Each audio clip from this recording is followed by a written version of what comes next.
Hey, Stevie. Hey, Matt, how are you doing? I'm doing well. How are you? Oh, it's just fine. We're in the middle of this cicada invasion here in Virginia, Northern Virginia. I So, hear people are eating them. oh yes, people are eating them. Yes. Ooh, I don't know how I Uh, feel about I know. Well, there are people that eat crickets and all kinds of stuff. But yeah, even the newspaper had recipes for how to cook these things. But they are big and ugly. They're 2 inches and bigger. The noise outside, you can hear it in the house with the TV on, but it's only the males that make noise, and that. they're looking Oh, for a mate. And I so you found can have them again. I well, they only come every 17 years. So, but once they find a mate, I just read that their mating takes an hour, and the longest recorded was 96 hours.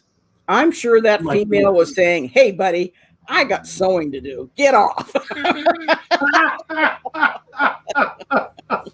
But Oh, my husband was outside the other day, and he thought his hearing aid was going bad because he had this strange noise, which he thought was from the hearing aid. Turned out he had a male cicada sitting on his shoulder, obviously looking for love in all the wrong places. But uh, oh, that's great. oh yeah, so we'll be happy when the noise goes down a little bit, and we don't have all these carcasses all over every place, and people's dogs are eating them, and it's a mess. But Well, that sounds exciting. So we had our own visitor this weekend in my backyard. you did. I did. So we had a bunch of the family over for pizza in the pizza oven. And as we were sitting there waiting for the last people to get there, here comes slithering a California king snake through the backyard. Oh, ick. Oh, I know. And Jen was inside the house, and she slammed the door closed and locked it. And she said, "Get rid of it." And we kept trying to explain to her that that is a good snake, that there are Yes. bad snakes. And they don't The know how bad to snakes will. Yeah, Right. they don't know how to unlock a door either. They don't, and she wouldn't come outside. So my mother, being who she is, grabbed the snake by the tail and it supported the head of it with the little dog pooper rake and carried it up the stairs in the backyard and released it up in the bridle path in the backyard. Oh wow. It was a good 3 feet long though. It was a healthy looking snake. Well, it's good. Hopefully, it's eating whatever's getting in your lawn, moles or whatever. Right? Well, and then here's the funny part about it. Jen said, "Well, how do you know what it is?" I said, "I know what it is because of what, it's black and yellow." And she said, "Well, did it talk to you?" And I go, "Well, the bad snakes will talk to you. They'll go rattle, rattle, rattle. They're telling Right. you who they are." Yes. So I just see we had somebody join the stream today. Jillian, go ahead and add her and we'll do the weather report.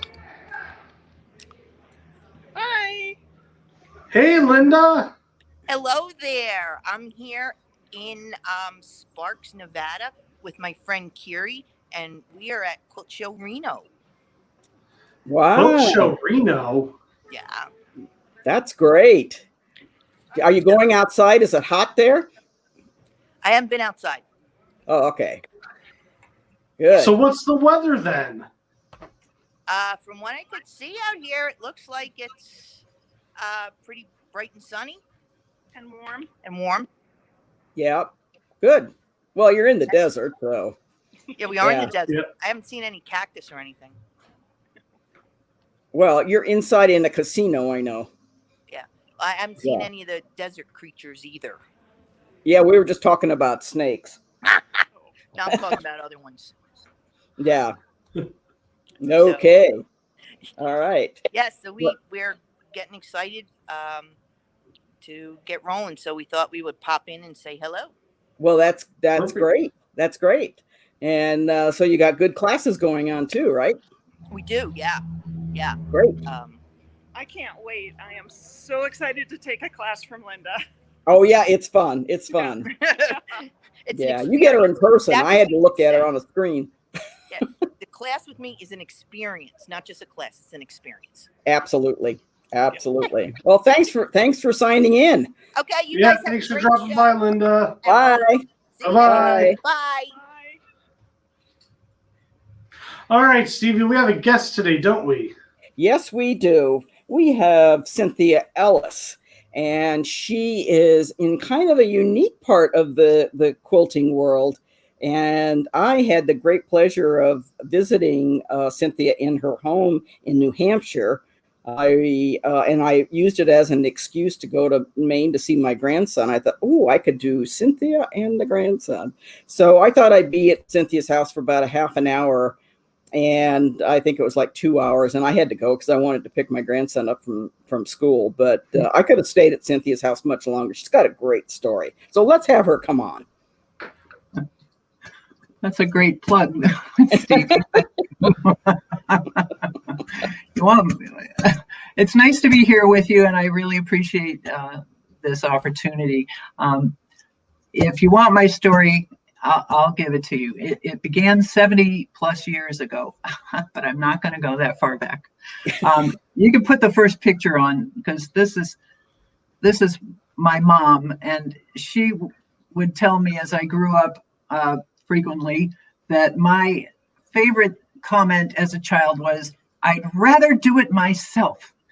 And that pretty much describes my attitude toward my craft career, which began in 1975. In the years just prior, I'd been bouncing around between colleges, living in New York City and for a while, Hawaii, doing secretary work at Yale. And then I became a student there. The second year they opened up to women, and it was wonderful, but expensive. So after 3 semesters, it was still rudderless. I decided to take a leave of absence. Next picture. I said farewell to my folks, and I set out to find my inspiration by driving myself in my VW Bug/camper out to California. Next picture. My plan was to have lunch in San Francisco and then go back east to school. But along the way, next picture, in Santa Fe, I met a young man, a silversmith, making his living with his craft. That was a concept I had never considered. We met up again by chance at Lake Tahoe, and he convinced me to stay in California. Next picture. So we found a house and settled in the Bay Area. I finished college there, taking a woodworking class in the last semester. And my dad, next picture, sent me some congratulations money, and I bought some secondhand tools, confiscated the dining room to make my wooden goodies, and I followed my partner to Telegraph Avenue in Berkeley as a street artist, 1978. Next picture. My creative principle was basically find a need and fill it. And of course, keeping my hair out of the machinery was first up. So hairpins came first, next picture, and pocket boxes. And of course, puzzles were an easy choice. And names on wheels, next picture. Crystals then were all the rage in 78, so I made ornaments, next picture. And my kitchen stuff included cute cutting boards and fridge bases and magnadots to keep my pot holders handy. Next picture. So, yeah. So San Francisco in 78. That Yeah. must have been an experience. Oh, it was. We actually lived in Oakland, but he was a street artist both in Berkeley and in San Francisco. And eventually I got my license for both venues as well. But, you know, I didn't delve deeply into San Francisco. It kind of mystified me. I don't know if it terrified me, but it was big and confusing. And I loved just staying there on Beach Street and interacting with tourists and looking at the bay and going to Ghirardelli Square behind me for, you know, chowder in a bread bowl, that kind of thing. And Berkeley was kind of my center. That place made me feel very comfortable. Maybe because it was on Telegraph Avenue where there was trees at that time. They've all died from ice storms or something blew through there. But at that time, there were beautiful trees. Traffic, yes, but crazy, wild Berkeley people People's Park was down the way. That's where we held our lottery in the morning to get our space assignments. And, the people in the sleeping bags would get out of the way so we could hold our lottery event. It was uniquely Berkeley. I kind of miss it. It's not there anymore. It doesn't happen like that anymore. But there's a picture. Oh, there I am. That's just outside of Larry Blake's restaurant, which also is no there anymore. I'm hanging up my my ornaments, my crystal prisms.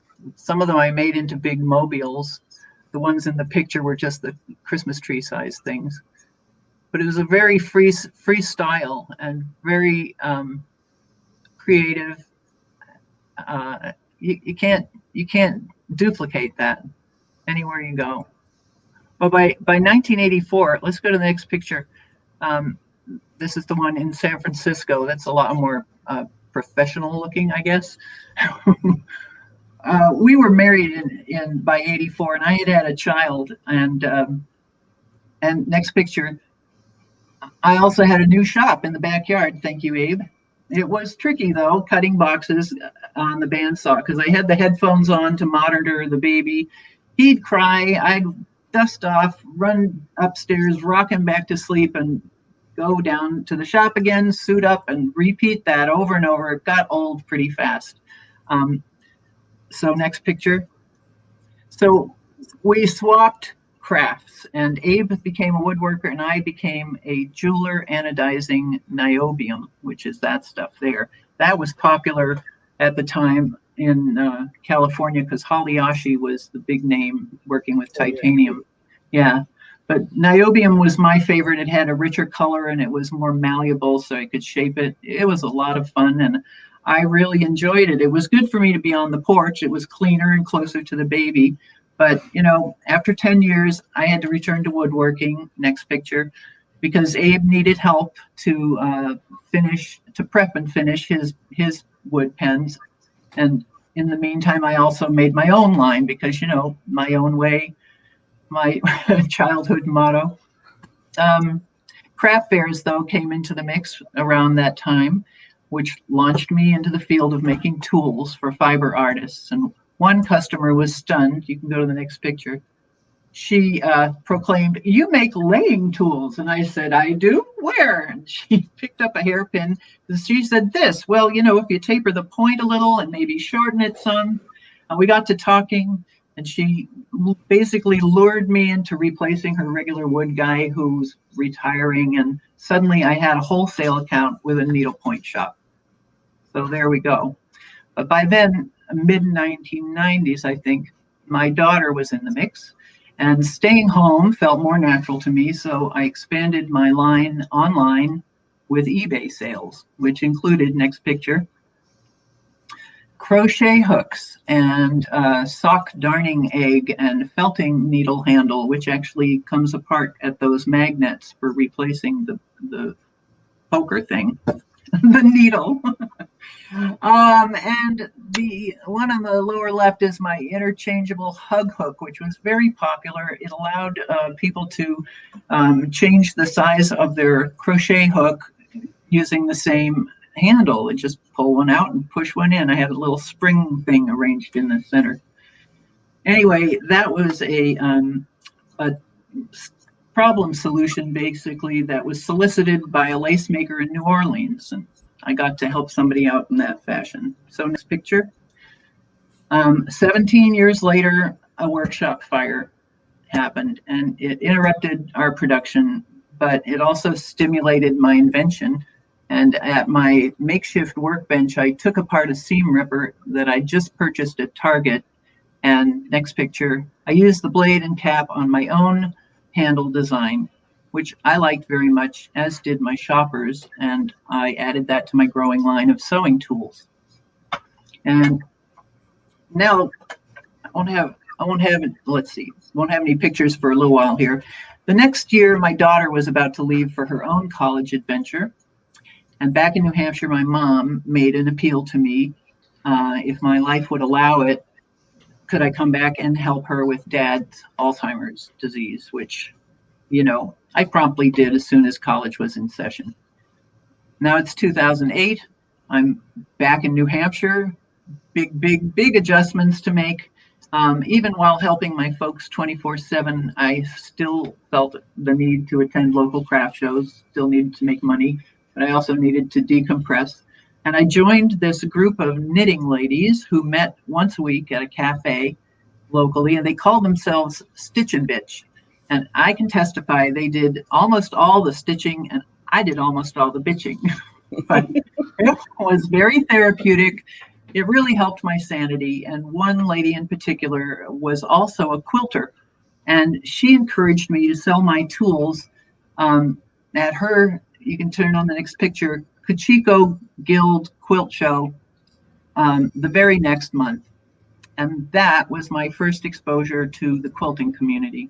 And it was fabulous. I was thrilled. They appreciated my work. I adored their quilts, their creativity. Oh my gosh, their skill.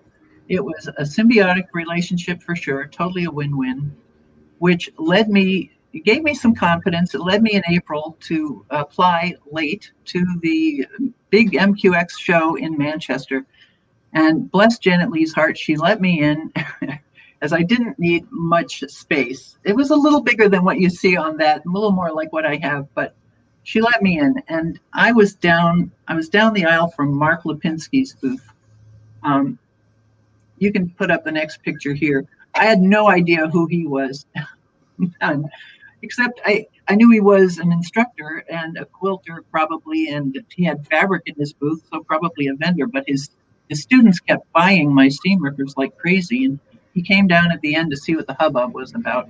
He bought one himself, and he contacted me later for permission to publish it in Quilter's Home magazine, and of course, there it is on Sewing in Style. Well, he was the editor, who knew? Not me. But of course, I was thrilled, and my online sales increased nicely for a short time.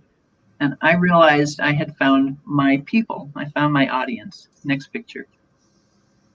Then more magazines promoted my work.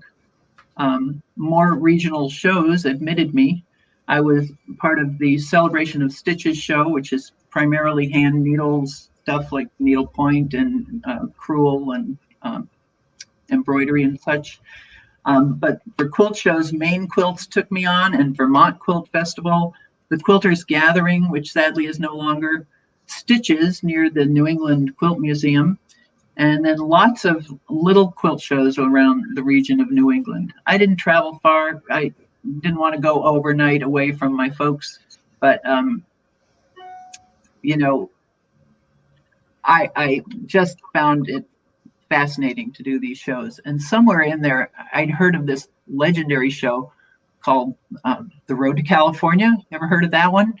Yeah. In 2014, both of my parents had been gone for a year. And your grandmother, Matt, found me a late space on the main floor, number 825, right under that sign, I think it is.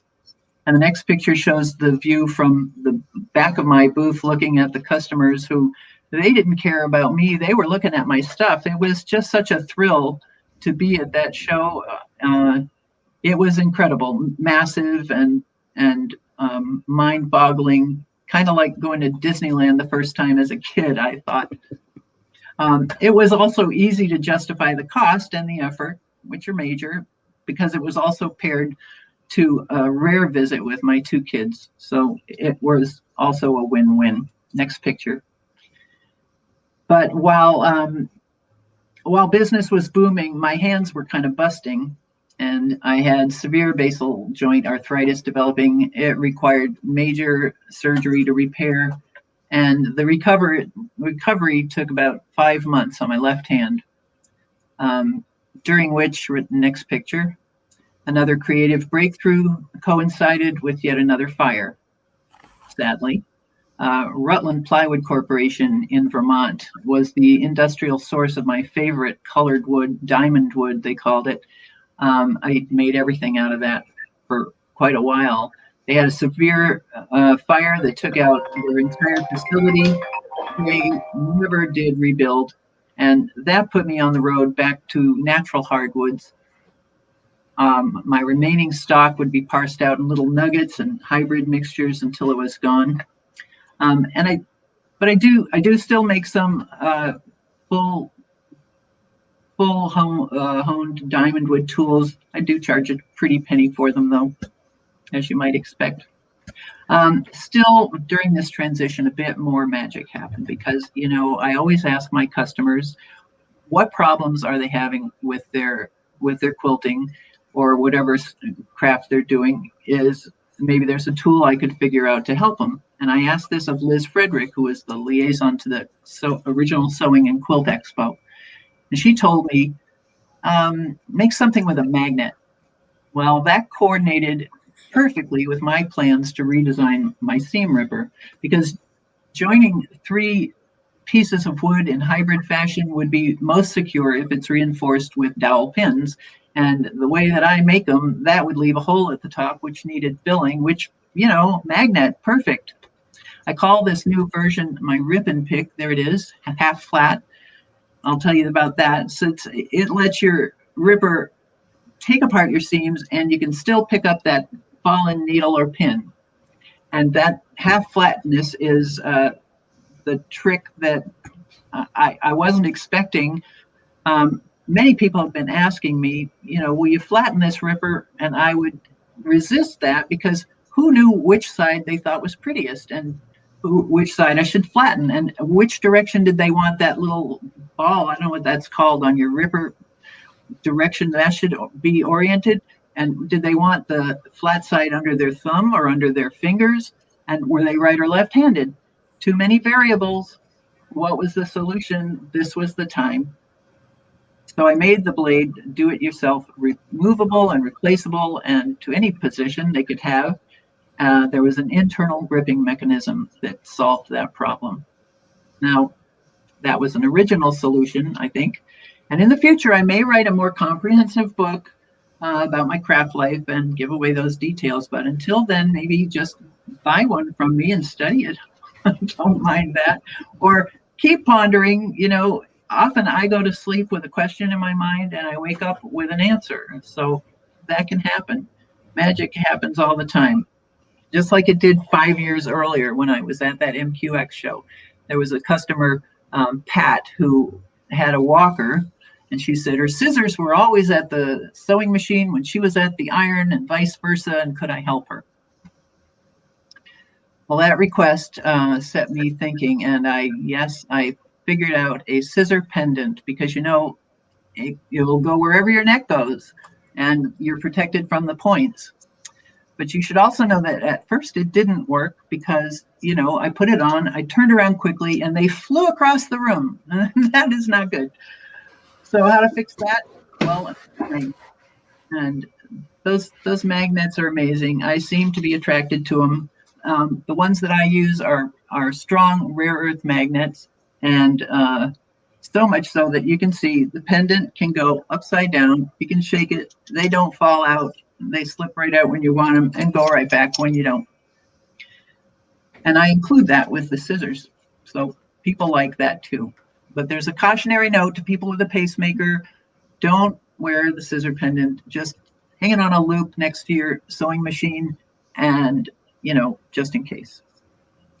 So over the years, magnets have become a feature in many of my tools, in addition to the rippers, the scissors, stiletto, laying tools, rug hooks.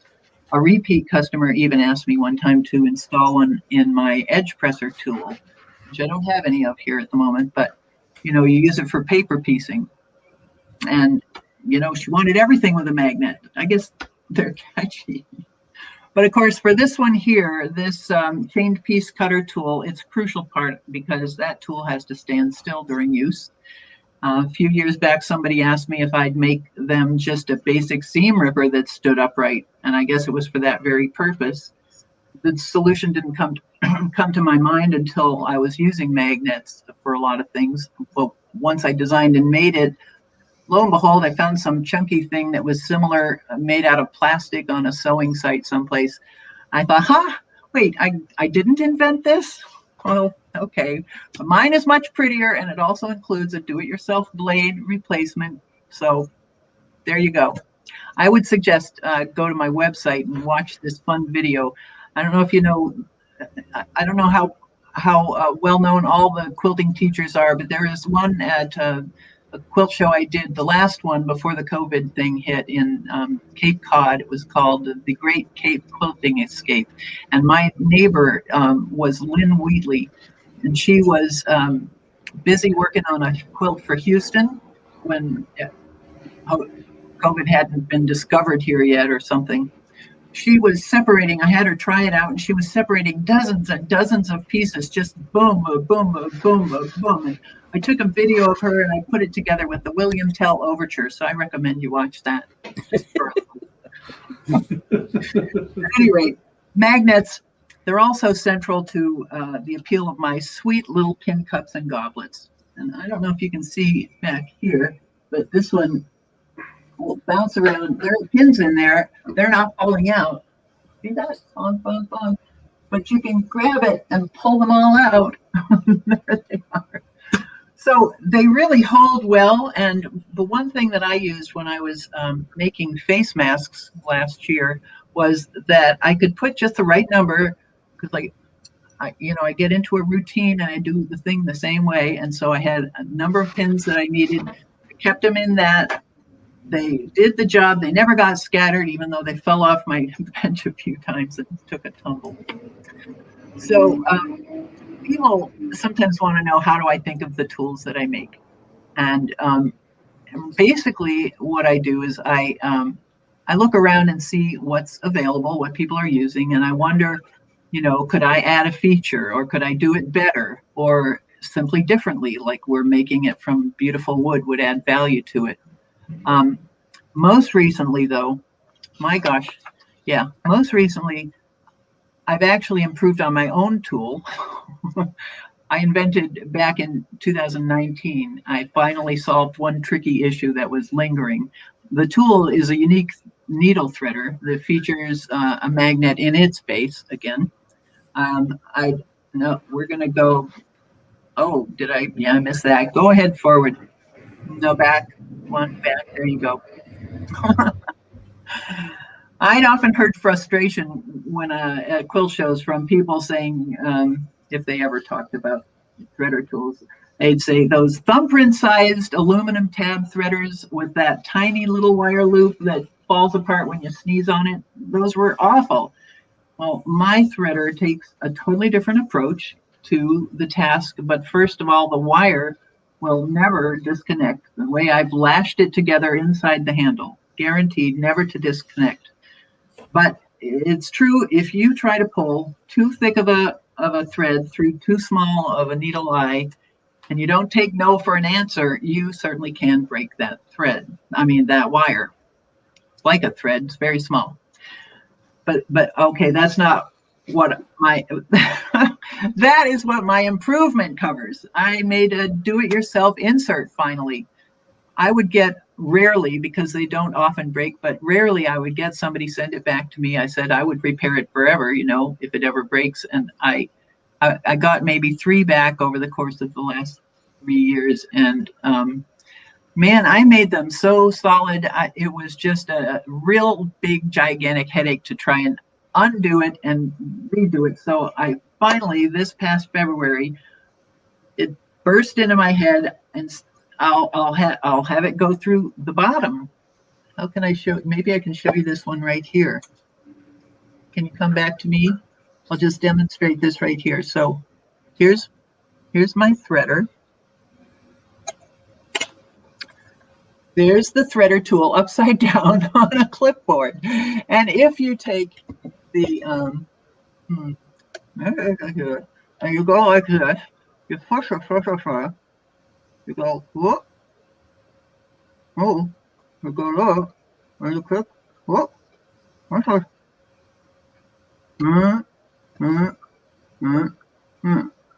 that. That's pretty cool, right? Just comes right out, and then the next one goes the opposite.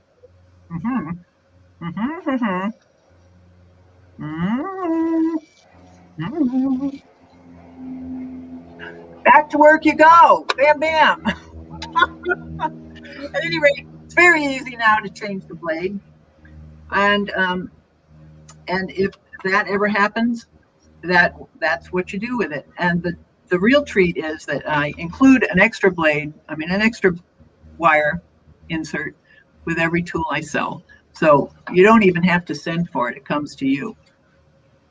But aside from that bonus, when you set that handle down on a steel surface, like a jar lid or like that clamp on the clipboard, and if I had a camera guy with me, I could demonstrate it better, but I'll just read you my instructions.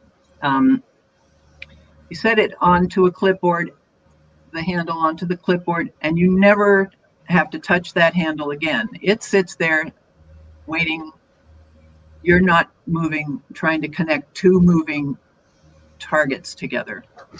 What you do instead is you grasp the wire between your finger and your thumb, and you hold that still and stable. And you bring the eye of the needle down on top of the wire point.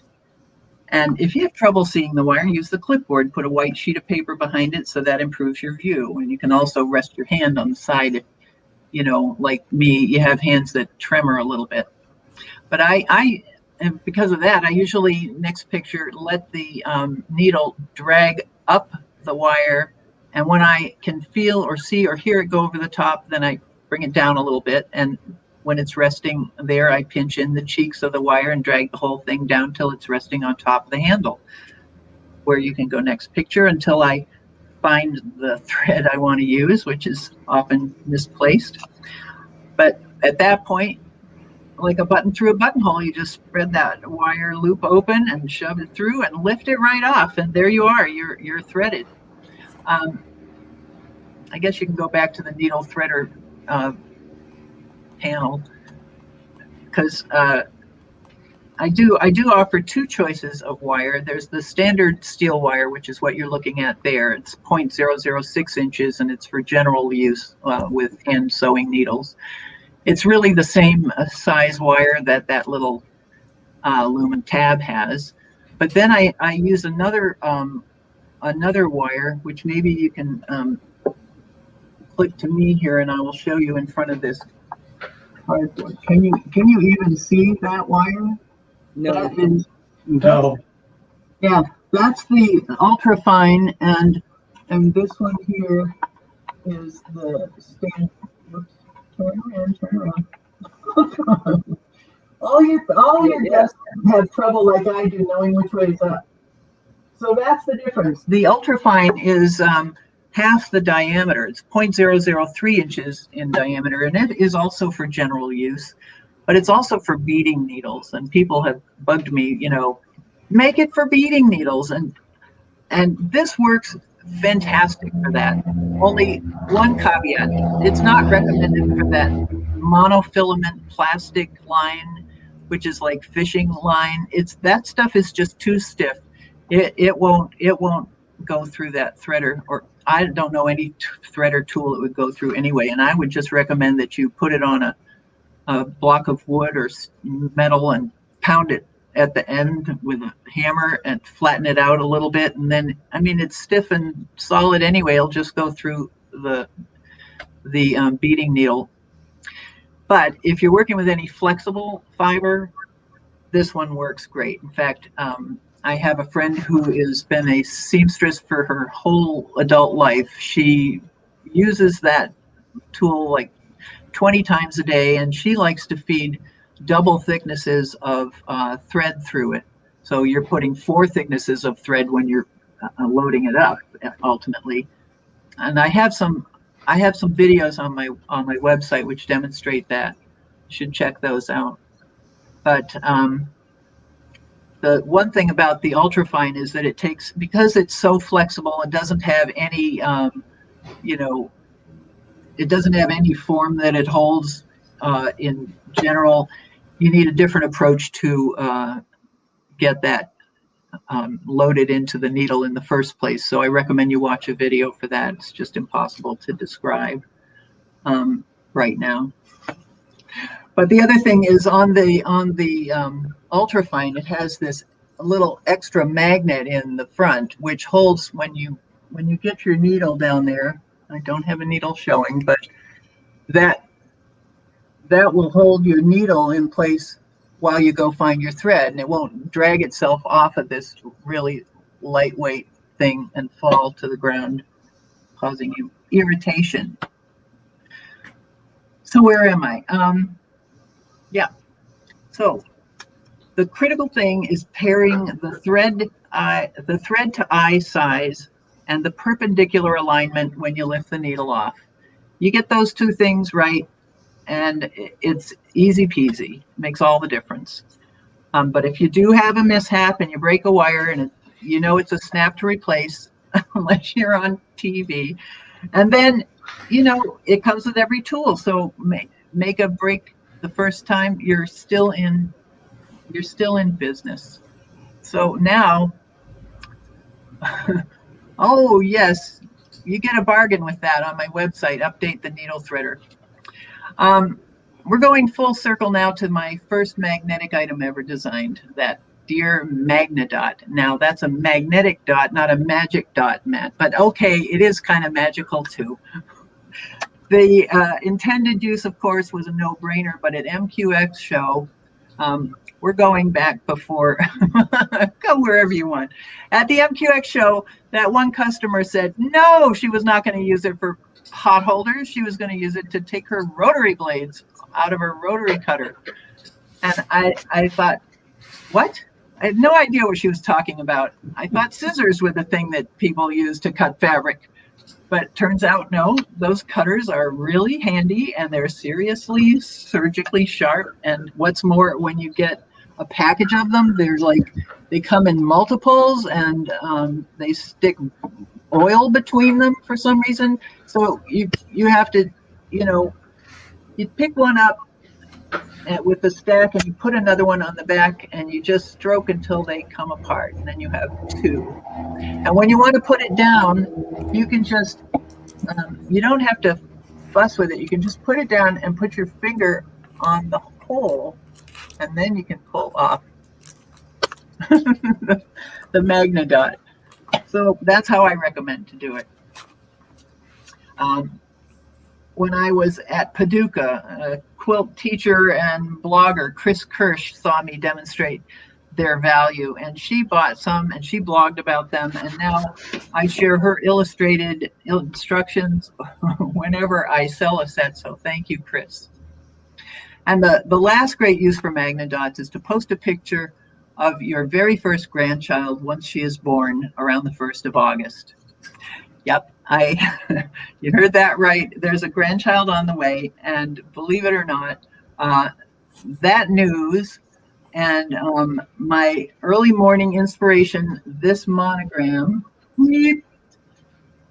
led to my taking the leap and making my very first quilt ever, which is this quilt right here. Very, very first quilt ever. With some advice from Chris.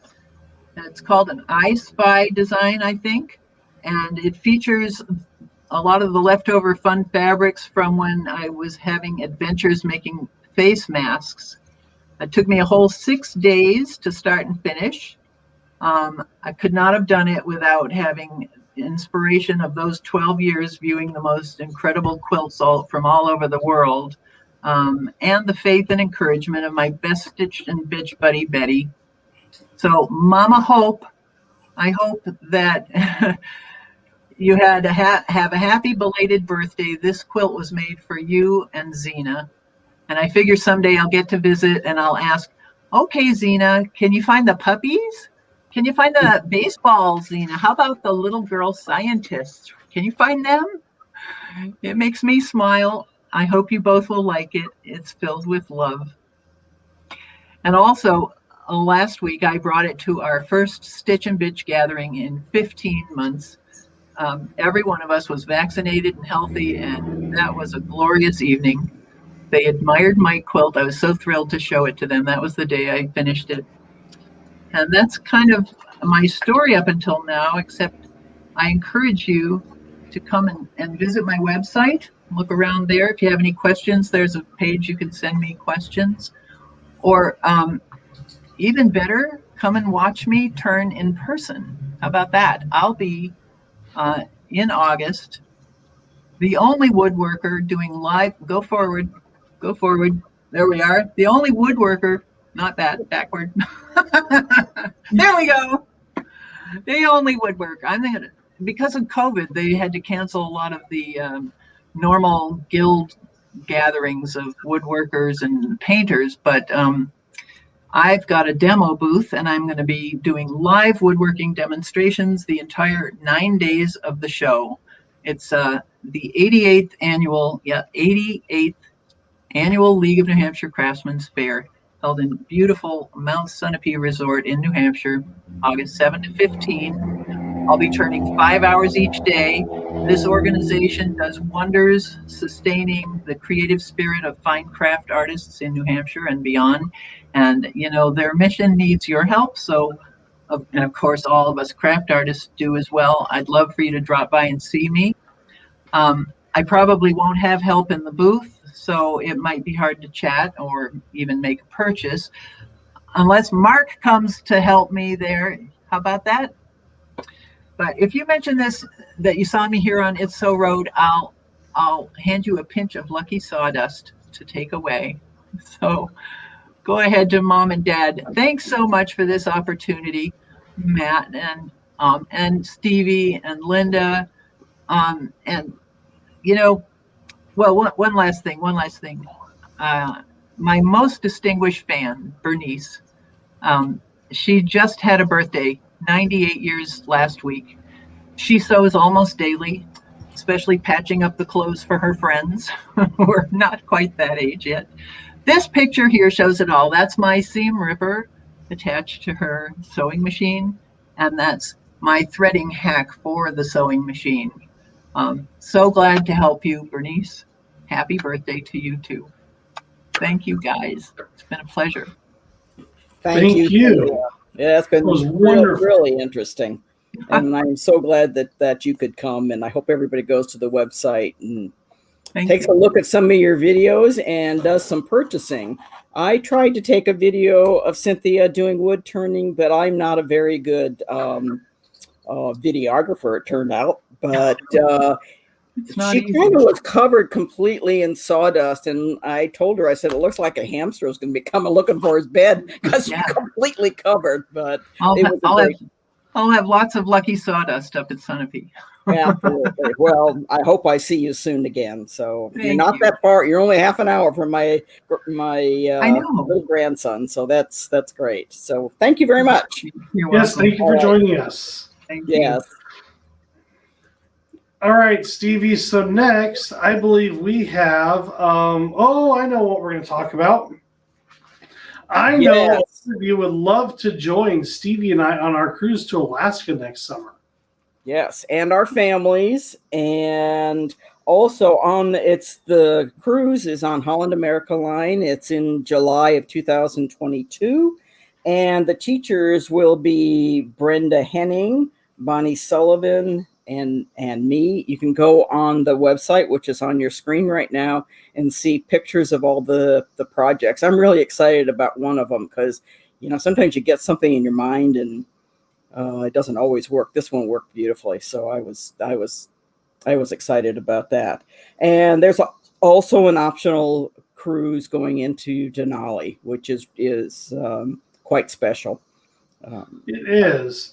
So you'll see me on the cruise with my family, and I don't take classes on these things. I just hang out. So you'll find me either on the Lido deck or the observation area, or I'll just be having a great time. So it should be a wonderful cruise. Yes, and none of the classes are super hard. They're, you know, the cruise classes. They're, you know, you're going to learn something, but it's not stressful. Everything is, you know, designed to have lots of fun, and these cruises are absolutely just wonderful. I love cruising. So also, since we're talking about our families and the cruise, you can submit a question for when our spouses join us on It's So Road in 2 weeks by following that link right there. And Jillian's also going to put it in the comments. You can ask us just about anything.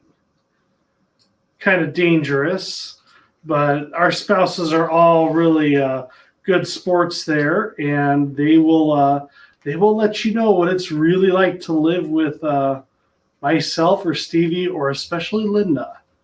Yes. Yes, especially Linda. Especially Linda. We love Linda. We miss Linda. I hope she's having a good time.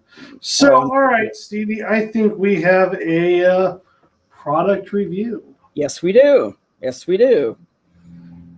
So here's the video.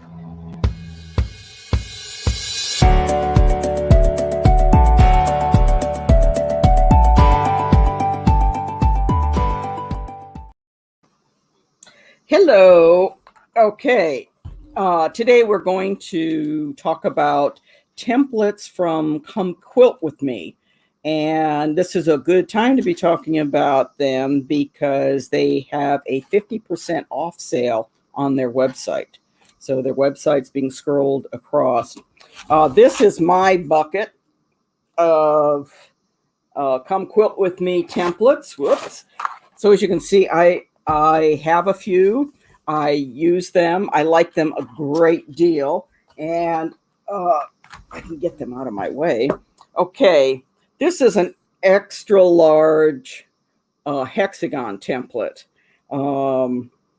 The reason I like these so much is that this is the seam allowance, so that you can cut it with a rotary cutter, but you can also mark your seam allowance. And if you're hand piecing, you might want to continue, the line after you've marked, but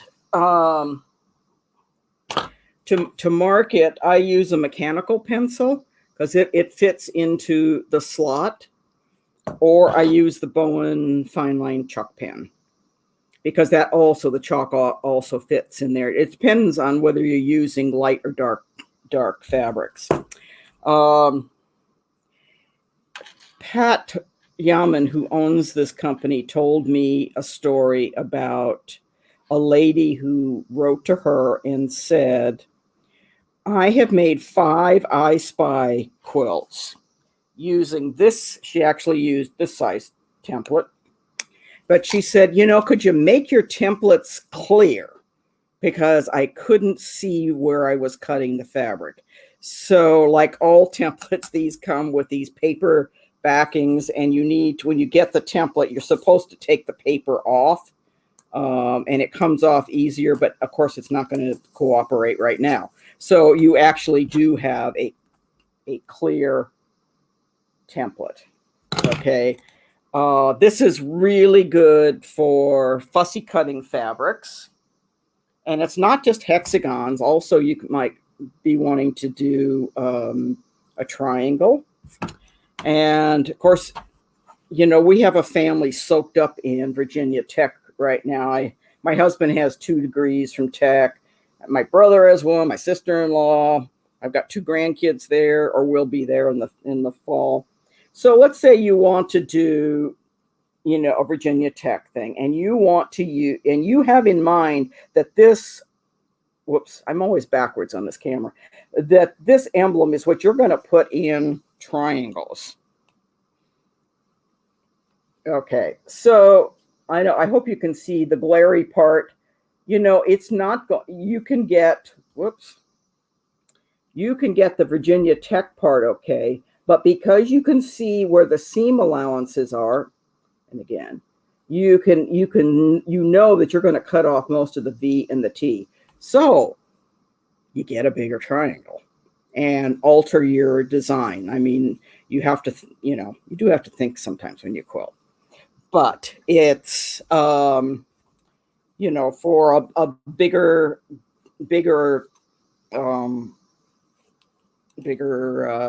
motif like this, of course, again, you might be cutting off the dog's tail, so you might have to get a bigger one. But you certainly could use the bigger hexagon. And that certainly would work with that. Or if you're trying to get little cardinals and stuff. I bought this fabric to make placemats for my mother, and she told me she still had placemats that worked. She had 2 of them. That's all she needed. So still yardage. I loved my mother. Okay, so anyway, as I said, I recommend them, especially if you're doing. Let me get back to the ones that. If you're doing hand piecing, it's nice to cut out, and then you know that you have an accurate quarter-inch seam allowance, so you can the two pieces that you're sewing together, you can line up straight across the top. There's no guessing, and you only have to mark one of the two fabrics you're sewing together. Because then you have your guideline for your quarter-inch seam. Unless you're Jenny Beyer and you just know where it is. I don't always know where it is. So again, highly recommend them. Obviously, I have a lot and I use a lot. And when I talked to Pat the other day, Pat Yaman, about doing this demo, I asked her if she would like to do a door prize for you all, and she said yes. So the door prize is a bag of 8 templates. It's a mystery bag. They've put 8 templates in a bag, and a signed autograph copy of this book, 1 patch quilts, and this one, the 2 patch quilts. That means that all the quilts in this book were made with 2 templates. All the quilts in this book were made with 1 template. On the 2 patch book, I have 2 quilts in that book, and I knew where they were. So Pat asked me if I could sew curves. Well, of course I can. Well, I didn't realize I didn't sew curves that well. So this is one that I did with curves. It's mostly quilted with buttons. Pat thought this thing was just too wild, so I did another one, and same templates, just different ways of putting them together. The bright one had all of the it had extra fabric, so they flip back and forth. So, and I actually have some of Pat's quilts here, and we're going to get her on because Pat's a great quilt collector as well as an author. So, but I know that here's one that's made from her Circle Drunkard's Path templates. And same type of templates, but just in a different size. So anyway, that's it. So make sure you go over to Come Quilt With Me and get your templates at 50% off, which is a fantastic deal. And I believe they're also doing free shipping. So yeah, take a look and keep on quilting. Keep on wearing your mask if you're so inclined. I'm inclined, but some of us aren't. But make sure you stay safe. That was a fantastic product review, Stevie. Yeah, there's lots to do with those templates. There is. So on that same giveaway link, Cynthia just told us that she's willing to donate a standard thread hot threader. So enter on that link that Jillian just put in the comments, and I'll throw it back up here. That one right there. And we'll draw 2 winners, one for the Come Quilt With Me prize and one for the threader. So that's pretty exciting. Thank you, Cynthia. Absolutely. Yeah, Cynthia's very generous. Yes. She is. So last thing. We're not going to do a finished project this week, but we need you to submit your finished projects for a future episode of It's So Road. It could be any finished class project from any Road to California class, all the way back to 1989. And if you haven't finished that project from 1989, get going. It's time. You might not like it anymore, but just get that thing finished. Get it finished and submit the pictures. We want to see it. Yes, we do. So next week we have another guest. I don't know, is Linda here next week or not? I don't remember. No, she's not. It's you. She's not. Oh, she's traveling again. Look at that. Yes. Well, we have Kate Flynn Nichols from the Flynn Quilt Company coming on next week to talk all about what she's been up to since the pandemic started and give you a sneak glimpse of her class for Road 2022. Oh, that's going to be fun. That's going to be fun. That will be a lot of fun. Yes. So until then, everyone stay safe, get your vaccines, and we will see you next week. Okay. Bye. All right. Bye. Thank you, Stevie. Thank you, Matt.